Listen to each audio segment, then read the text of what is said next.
एक गांव में गरीब किसान रहता था। वह रोज सुबह उठकर दूर झरनों से पानी लेने जाया करता था और पानी भरने के लिए वह अपने साथ 2 घड़े ले जाया करता था, जिन्हें वह डंडे में बांधकर अपने कंधे पर लटका लेता था। दोस्तों, उनमें से एक घड़ा नीचे से थोड़ा फूटा हुआ था, उसमें छेद था, और दूसरा घड़ा एकदम सही था। इसी वजह से रोज घर पहुंचते पहुंचते किसान के पास 1.5 घड़ा पानी ही बच पाता था। ऐसा चलते चलते पूरे 2 साल हो गए थे।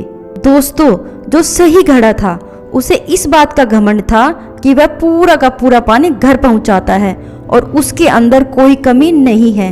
वहीं दूसरी तरफ जो घड़ा फूट रहा था हमेशा इस बात से शर्मिंदा रहता कि वह आधा पानी ही घर पहुंचाता है और किसान की मेहनत बेकार चली जाती है। फूटा हुआ घड़ा एक दिन बहुत परेशान हो गया। उसने किसान से कहा, मैं खुद पर बहुत शर्मिंदा हूँ और आपसे क्षमा मांगना चाहता हूँ। किसान ने कहा, तुम किस बात पर शर्मिंदा हो? तब फूटे हुए घड़े ने कहा, शायद आप नहीं जानते, पर मैं एक जगह से फूटा हुआ हूँ और पिछले 2 सालों से जितना पानी मुझे घर पहुँचाना चाहिए था उसका आधा ही पहुँचा पाता हूँ। मेरे अंदर यह बहुत बड़ी कमी है और इसी वजह से आपकी बहुत मेहनत बर्बाद हो जाती है। किसान को घड़े की बात सुनकर थोड़ा दुख हुआ और वह उससे बोला, कोई बात नहीं, मैं चाहता हूँ कि आज घर लौटते वक्त तुम रास्ते में पड़ने वाले सुंदर पेड़ पौधों फूलों को देखो। घड़े ने फिर वैसा ही किया। वह रास्ते भर सुंदर फूलों को देखता रहा। ऐसा करने से उसकी थोड़ी उदासी दूर हुई, पर घर पहुंचते पहुंचते फिर से मायूस हो गया क्योंकि उसका आधा पानी गिर चुका था। वह फिर से परेशान हो गया और किसान से कहने लगा, मैं अभी भी बहुत दुखी हूँ। अब किसान ने कहा, शायद तुमने ध्यान से नहीं देखा, पूरे रास्ते पर जितने भी पेड़ पौधे फूल थे वह तुम्हारी तरफ ही थे।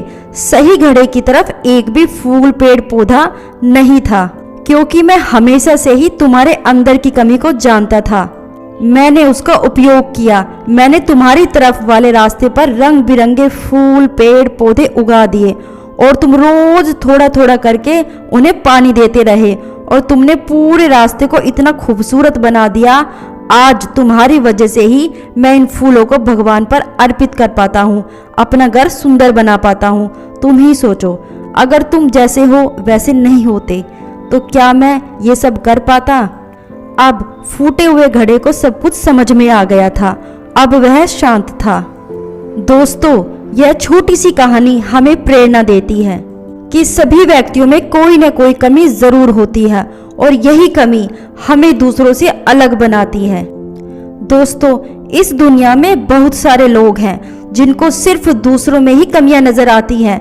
जब भी हम कामयाबी की ओर जाएंगे, लोग आप में कमियां निकालनी शुरू कर देंगे। उनका लक्ष्य ही है आपको नीचे गिराना, क्योंकि उन्हें भी पता है कि आप सही जा रहे हो। लोग अपना काम करते रहेंगे, उन्हें आप सुधारने की बिल्कुल भी कोशिश मत करना। वो सुधरने वाले नहीं हैं। उनकी पूरी जिंदगी दूसरों की कमियां निकालने में ही गुजर जाती है। दोस्तों, ऐसे लोगों को सिर्फ पहचानने की जरूरत है। हमें उनकी बातों को पकड़कर नहीं बैठ जाना है। अगर आप ऐसा करेंगे तो फूटा घड़ा भी अच्छे घड़े से मूल्यवान होगा।